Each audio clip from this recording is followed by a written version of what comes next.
అందరికీ నమస్కారం. ఈరోజు రాష్ట్ర దేశవ్యాప్తంగానే కాకుండా కడప జిల్లాలో కూడా కడప పార్లమెంటులో కేవలం 2 స్థానాలు మాత్రమే జగన్మోహన్ రెడ్డికి. టోటల్గా 9 స్థానాలు సింగిల్ డిజిట్. ఏదో నవరత్నాలు అన్నాడు, కొంప ముంచినాడు. దరిద్రం పోయింది, ఈ రాష్ట్రానికి పోయింది, ముఖ్యంగా కడప జిల్లాకు పోయింది. జమలమడుకు మరింత పోయింది. చాలా చేయాల్సిన పనులు ఉన్నాయి. ఇష్టం వచ్చినట్టు అప్పులు చేసినాడు, ఇష్టం వచ్చినట్టు తప్పులు చేసినాడు, కొవ్వుగా వ్యవహరించినాడు.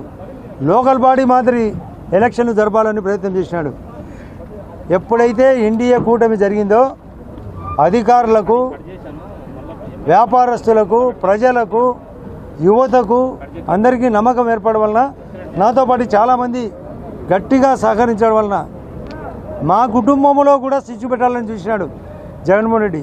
ఆ పప్పులేం ఉడకలే, వాళ్ళ కుటుంబంలోనే చిచ్చు జరిగింది. ఆ షర్మిలమ్మ గట్టిగా పోటీ చేసిన మా భూపేశ్ రెడ్డి గెలిచేవాడు, లేదా ఆమె పోటీ చేయకపోయినా కూడా మా భూపేశ్ రెడ్డి కూడా గెలిచేవాడు. ఆమె ఒక విధంగా పట్టి పట్టనట్టు ప్రవర్తించడం వల్లనే ఆ అవినాష్ రెడ్డి అయినా గెలవడం జరిగింది. లేకుంటే అది పోయేది, ఆ కర్మ పోయేది. ఒకవైపు నా మీద కోడికత్తి కేసు, ఒకవైపు వివేకానంద రెడ్డి కేసు, ఒకవైపు ఒక సిబిసిఐడి కేసు, ఒకవైపు కేశవరెడ్డి కేసు. నా మీద అన్ని రకాలుగా ప్రయత్నం చేసి నేను చంద్రబాబు నాయుడు గారిని కలిసినప్పుడు చెప్పిన, మీరు మా పార్టీలో ఉంటే బాగుండంటే నువ్వు బ్రహ్మాండంగా చెప్తావు. రఘురామకృష్ణరాజు కన్నా సినిమా ఆపే జరిగింది, నాకు ఫుల్ సినిమా జరిగేదని. నేను బీజేపీ పార్టీ నన్ను చాలా ఎక్కువ గొప్పగా కాపాడింది. అతని పప్పులు ఉడకలే, దరిద్రమైన పరిస్థితుల నుంచి నేను బయటపడినా. నేను పోటీ చేసినప్పుడు అది ముస్లిమ్స్ ఓట్లు వేస్తారా, క్రిస్టియన్స్ ఓట్లు వేస్తారా, ఇట్లా గుర్తు పోదు కదా అనుకున్నారు. బ్రహ్మాండమైన 18,000 ఓట్ల మెజార్టీతో గెలిపించారు.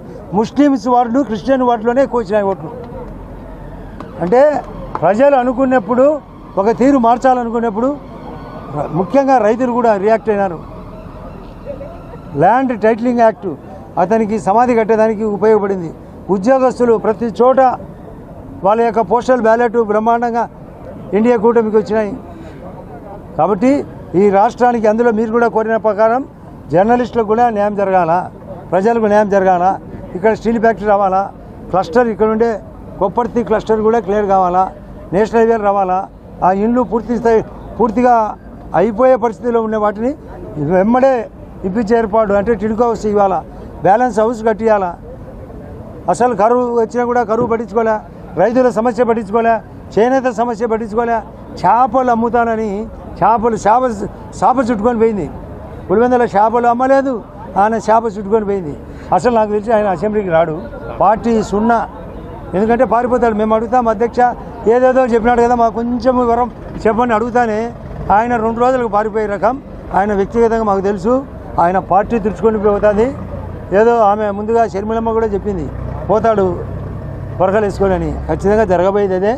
కాబట్టి ఈ గెలుపు ఇక్కడ 5 మంది గెలిచడమే కాకుండా ఈ పార్లమెంటులో మాది నెక్కులో పోవడం మాకు పర్సనల్గా బాధాకరంగా ఉండొచ్చు. కానీ షర్మిలమ్మ కూడా ఒక కారణం వాళ్ళ గెలుపుకు. ఏదేమైనా ఈ రాష్ట్రానికి దరిద్రం పోయింది. మంచి రోజులు వస్తున్నాయి, జిల్లాకు మంచి రోజులు వస్తున్నాయి.